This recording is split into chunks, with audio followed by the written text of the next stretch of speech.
pemirsa, perkenalkan saya Zalma Nurfa yang biasa dipanggil Fafa.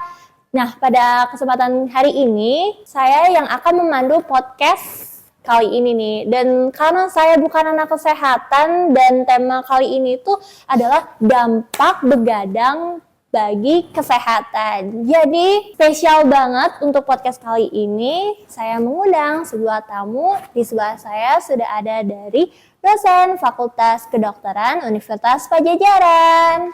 Halo Bu Dokter. Halo, Assalamualaikum. Waalaikumsalam. Halo, selamat pagi, siang semuanya. Saya Fikri Indivita dari dosen Fakultas Kedokteran Unpad. Jadi nih Dok, kita mau bahas tentang dampak. Tapi sebelum itu nih, teman-teman saya tuh punya sebuah kasus. Sebuah permasalahan kecil. Sebenarnya nggak kecil juga sih. Mereka ini suka tidur begadang. Misalnya sehari oke lah ya Dok, begadang mungkin emang lagi banyak tugas. Tapi beberapa dari mereka nih ya biasanya begadang sampai berhari-hari, 2 hari atau lebih. Itu tuh dampaknya apa aja sih Dok nantinya? Iya, begadang tuh sekarang lagi ini ya, maksudnya apalagi anak muda, anak kampus yang baru ya. Iya. Udah mulai berubah lingkungan, berubah tugas dan dari mulai SMA ke kuliah gitu ya. Nah, begadang itu berarti dia tidurnya kurang dari 6 jam ya sehari. Atau malah nggak tidur sama sekali ya?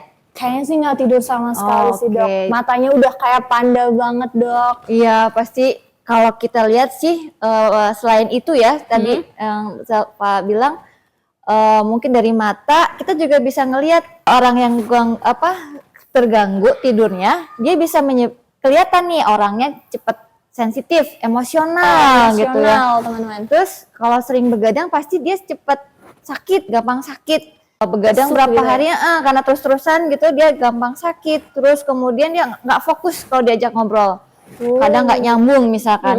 Bisa juga sih selain itu malah dia seneng makan gitu ya, karena dia tadi kurang tidur, malah dia bawaannya jadi seneng makan, lapar terus gitu lapar ya Dok? terus tapi tetap lemas kelihatannya. Kayak gitu nggak temennya? Ya kurang tahu sih Dok, nanti saya tanyakan ya Dok. Iya. Dari banyaknya kegiatan, apakah kamu begadang? Iya, cukup begadang. Tapi dibandingkan dengan waktu aku pertama kali masuk kuliah, kan di situ aku masih aktif dalam kepanitiaan. Jadi sekarang itu aku udah nggak terlalu begitu begadang, ditambah emang udah pengalaman juga dari efek kemarin terlalu sering begadang itu kayak gimana, dan akhirnya aku memutuskan untuk mengurangi begadangnya. Biasanya begadang sampai jam berapa? Kalau begadang sendiri itu nggak tentu sih sampai jam berapanya, tergantung dari aku ngerjain tugasnya harus sampai selesainya kapan, atau karena biasalah mahasiswa ya kadang suka banyak pikirannya jadi kadang suka susah tidur. Cuman biasanya itu paling cepat kadang aku itu jam 12, terus kalau paling lama begadang itu sampai cuman tidur sekitar setengah jam aja. Apakah pernah mengonsumsi obat bantu supaya bisa tidur? Biasanya, kalau dulu-dulu sih pernah ada waktunya, karena begadang tuh kan efeknya banyak banget ya. Kadang juga dari begadang tuh efeknya bisa jadi pusing kepala. Terus ada juga efeknya kayak sakit gitu jadinya. Nah kalau misalnya aku udah di titik dimana aku udah ngerasa sakit kepala, atau dimana aku udah susah banget tidurnya, aku pernah sih ada masanya aku minum paracetamol. Apakah kamu pernah merasakan dampak buruk akibat begadang? Pernah banget. Dan karena hal ini juga yang akhirnya itu membuat aku mengurangi begadang aku. Dulu itu karena aku sering banget begadang, banyak banget efek yang aku rasain. Kayak tadi misalnya dari begadang itu aku jadi pusing kepala, terus dari begadang itu aku jadinya gampang sakit, aku bad mood, bener-bener begadang itu ngaruh banget ke mood ya guys ya. Dan yang paling berpengaruh itu ke kesehatan, terutama ke bagian pencernaan. Banyak banget cerita bukan dari aku aja, yang pada akhirnya karena keseringan begadang dan pola hidupnya nggak baik itu berakhir dengan punya GERD, punya gastritis atau MAS. Apakah kamu pernah dirawat di rumah sakit akibat begadang? Beberapa orang yang aku kenal banyak yang sampai akhirnya mereka itu dirawat, dan dirawatnya itu sampai bisa kayak check up sebulan sekali. Tapi kalau aku pribadi, alhamdulillah sampai saat ini aku nggak pernah ada ceritanya sampai dirawat ke rumah sakit. Cuman kalau bolak-balik ke puskesmas untuk apa namanya, untuk checking aku sakit apa itu cukup sering sih. Apakah intensitas begadang kamu sekarang jauh lebih baik dari sebelumnya? Udah jauh lebih baik. Karena mungkin sekarang efek aku udah nggak ikutan kepanitiaan lagi, dan aku juga belajar banget sih dari kemarin pas aku sakit di masa-masa emang aku dibutuhkan itu, akhirnya aku ya emang kayaknya lebih baik aku harus mengubah gaya hidup aku, dan aku itu udah harus berhenti dan mengurangi begadang. Jadi aku sekarang intensitas begadangnya udah jauh lebih berkurang dibandingin kemarin-kemarin sih. Ya itu salah satu ciri-ciri pokoknya yang kita iya. harus lihat bahwa begadangnya sudah mempunyai dampak yang negatif ya buat tubuhnya. Jadi tadi itu gejala-gejala yang keluar kalau kita banyak begadang. Kenapa sih waktu begadang itu bisa berdampak demikian? Nah, jadi secara normal atau kalau kita bilangnya fisiologis, saat kita tidur ini semua otak sebagai pusat koordinasi semua ya, dia mulai mempunyai waktu untuk memproses segala macam informasi. Kemudian dia juga mengorganisasi memori jadinya ya, jangka pendek, jangka panjang gitu. Kemudian juga dia akan menyebabkan pengeluaran hormon-hormon, terus detoksifikasi, toksin-toksin dari otak, dari tubuh-tubuh lain juga keluar gitu ya. Dan dia meregulasi nafsu makan kita gitu ya. Nah, dan selain itu beberapa toksin yang tadi saya sampaikan juga keluar. Nah, kalau selama kita begadang, hal-hal yang fisiologis ini tidak terjadi pada tubuh kita. Jadi mau nggak mau tadi gejala-gejala yang tadi disebabkan karena ininya tadi fisiologisnya nggak terbentuk, nggak terjadi proses tersebut di dalam otak dan tubuh kita. Tapi dok, saya nih melihat di sini lead to more creative thinking. Itu berarti berkaitan juga kan sama kreativitas kita. Betul. Nah, ada nih suatu kasus teman saya sendiri dok, dia tuh lebih suka berkreasi seperti membuat mahakarya, menggambar, melukis, something else yang membutuhkan kreativitas itu di malam hari. Katanya dia lebih fokus, lebih idenya cepat keluar juga. Ya, betul. Itu gimana dok? Ya, kalau dari beberapa cerita nih pengalaman dan juga sempat baca-baca nih, kalau misalkan kita dasarnya waktu merasa kita enak, kenapa ide mulai muncul malam itu mungkin lingkungan sebetulnya. Lingkungan sama kebiasaan.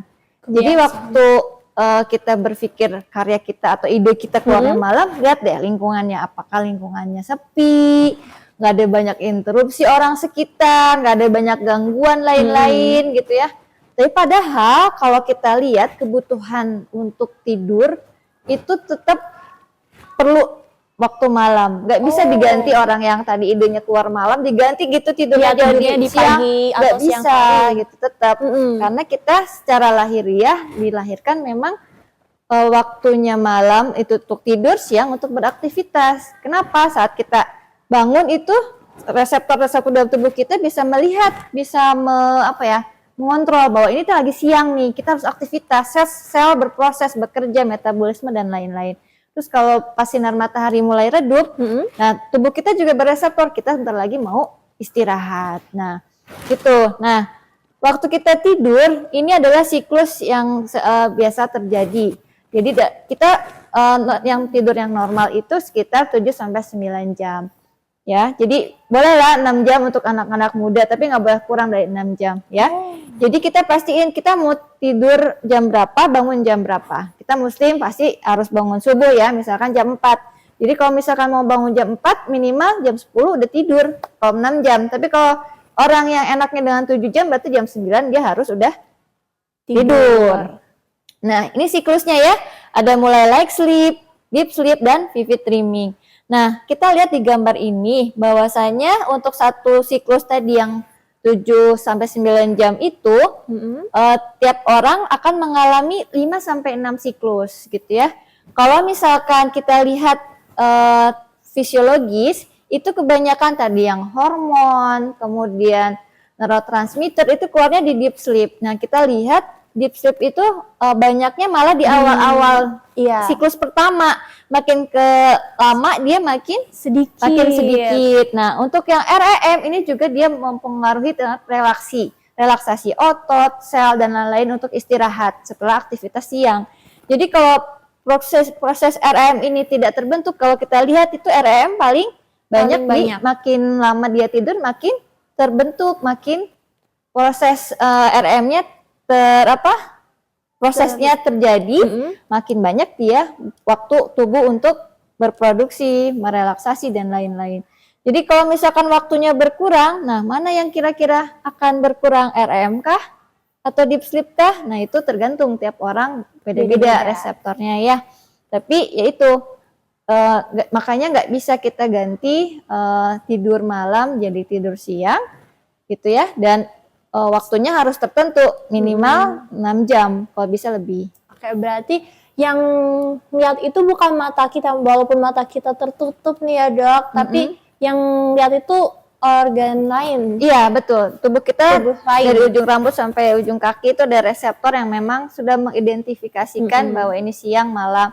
Ya sama halnya dengan hewan nokturnal, hewan diurnal, nggak bisa ditukarkan dia untuk bisa hidup. Kita juga sama. Berarti jangan ngaku-ngaku deh kalau aku manusia kelawar yang tidurnya di pagi hari tapi malamnya begadang, itu tuh gak baik ya teman-teman. Ini Pak, mungkin teman-teman juga ngerasa sekarang kayaknya nggak apa-apa gitu ya. Untuk sekarang karena usia muda gitu ya.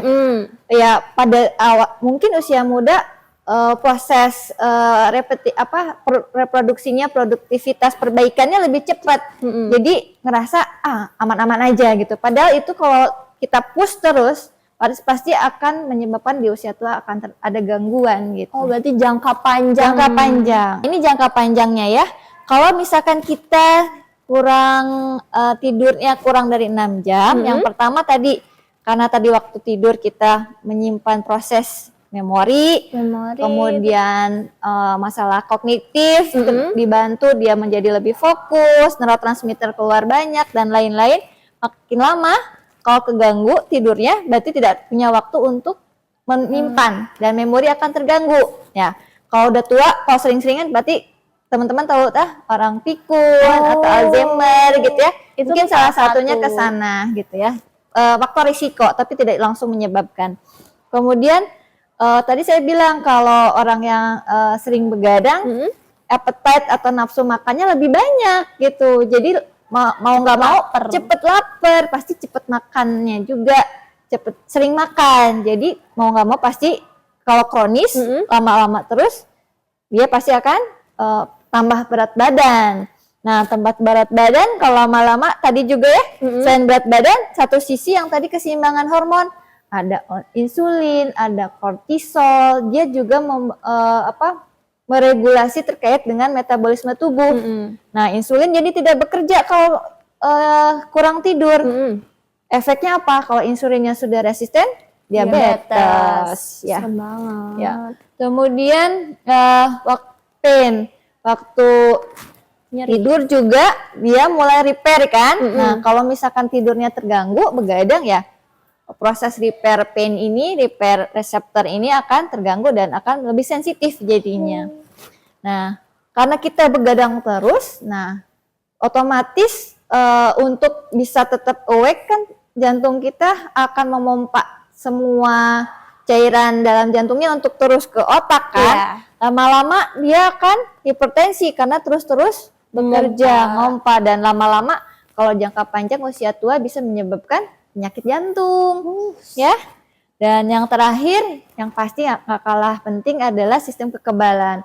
Orang yang sering begadang, sistem kekebalannya tetap akan terganggu, menurun. Kenapa? Tadi proses produksi sel imun waktu kita tidur itu sangat optimal gitu. Kalau misalkan begadang berarti otomatis sistem kekebalannya tidak terbentuk waktu kita tidur. Nah, berarti Dok, kalau misalnya kita begadang, otomatis kan imunnya turun nih ya Dok. Habis itu, so pasti kita gampang sakit teman-teman. Jadi emang tidak disarankan untuk begadang gitu. Betul. Next. Nah, gimana sih Dok? Gimana biar tidur kita tuh berkualitas gitu tuh Dok? Ya, jadi karena tadi penting banget nih buat kita tidur cukup ya, berkualitas dan berkuantitasnya oke. Nah, yang pertama kita harus persiapkan nih, tadi ya target kita bangun jam berapa. Untuk bisa bangun jam segitu berarti kita harus tahu kapan kita harus mulai tidur. Bangun jam 4 berarti tidur jam 9. Nah, sebelum jam 9, 2 jam sebelumnya kita udah prepare nih. Pertama, cahaya harus diredupkan. Terus simpan tuh laptop, TV, gadget, apapun yang itu berradiasi, yang berradiasi yang bisa menginterpret siklus kita, otak kita gitu ya.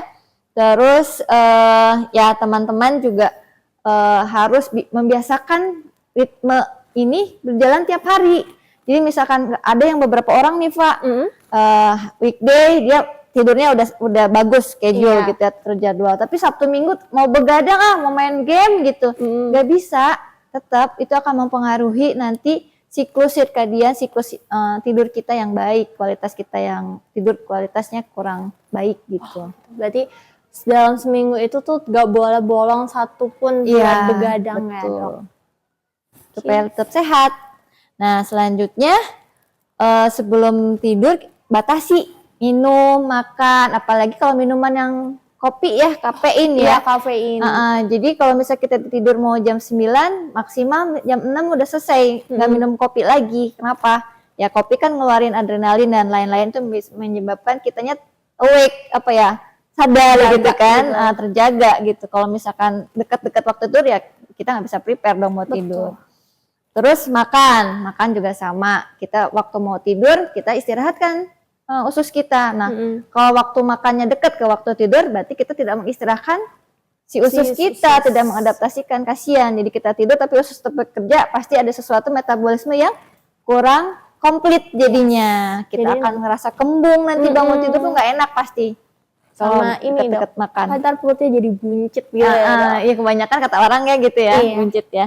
Ya tadi karena mungkin proses digesnya nggak maksimal waktu kita tidur. Nah, terus ya itu tadi ya, biasain ruangannya nyaman, tenang, nggak ada gangguan dan lain-lain. Nah, untuk bisa mengoptimalkan itu, selain tadi terjadwal waktu, kita juga perlu ini, Fa. Apa nih, olahraga. Jadi seimbangin olahraga. Terus sama emosi. Beberapa orang untuk bisa, jadi waktu tidur itu jangan bawa-bawa pikiran apa gitu, punya masalah apa jangan dibawa-bawa, harus rilis dulu. Ada solusi apa nih? Udah. Nah, beberapa orang perlu apa istilahnya? Pelampiasan ya. Perlu media. Nah, ada orang yang mau nulis, bisa pakai tulisan. Atau orang yang biasanya ngapain? Kalau lagi kesel, curhat sih ke teman curhat. Tapi jangan kelamaan. Nanti kemalaman. Ada ngobrol gitu. Jadi cari cara bagaimana meluapkan emosi kalau ada kesal, jangan sampai masuk ke dalam pikiran kita. Ada beberapa orang yang ada relaksasi sebelum tidur, terus misalkan yoga atau apapun itu bisa dilakukan. Yang penting kita prepare sebelum waktu yang sudah kita tentukan untuk jadwalnya tidur. Gitu, Fa. Oke teman-teman, let's take care of our sleep pattern for your health starting now. Jadi jaga ya pola tidur kita nih. Mungkin mulai dari saat ini, hari ini, malam ini kalian coba 7 hari aja. Dalam 7 hari itu gak ada begadang ya Dok. Jadi tidurnya on time. Misal di setting jam 10, berarti jam 10 kalian harus udah tidur. Gak boleh kayak lewat 1 menit pun gak boleh. Biar Strict banget ya. iya, biar tubuh kita tuh semakin sehat gitu Dok. Iya, Pak. Oke, mungkin last statement dari dokter. Ya, Jadi selain tidur mungkin saya ingin kasih pesan bahwa seimbangkan dan kontrol dari mulai pikiran, hati, dan jaga juga iman kita agar kita tetap sehat sampai tua.